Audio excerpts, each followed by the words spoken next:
હવે જો ભાગાકાર કરવાના હોય કે પછી અવિભાજ્ય અવયવ પાડવાના હોય તો આ ખૂબ જ ઉપયોગી ચાવીઓ છે.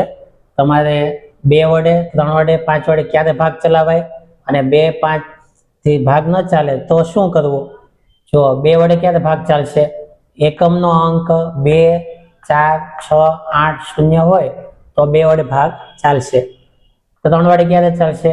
અંકોનો સરવાળો 3 નો ગુણિત હોય તો 3 વડે ભાગ ચાલશે. 5 વડે ક્યારે ચાલશે?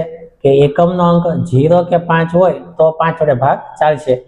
2 3 5 વડે ભાગ ન ચાલે તો ત્યારબાદ તમારે 7 વડે 11 વડે 13 વડે 17 વડે અને 19 વડે ભાગ ચલાવવાનો.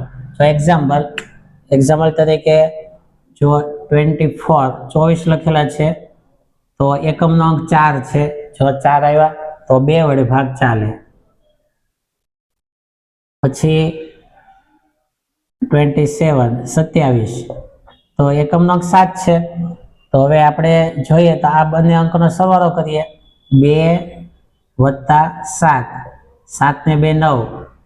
આ 9 છે એ 3 નો ગુણિત કહેવાય. 3 ના ઘડિયામાં 9 આવે તો 3 વડે ભાગ ચાલે. 27 ને તમે 3 વડે ભાંગી શકો.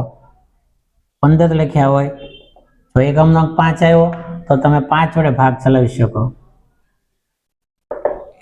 તો આ ખૂબ જ ઉપયોગી છે. ખાસ શોર્ટ ટ્રિક યાદ રાખજો.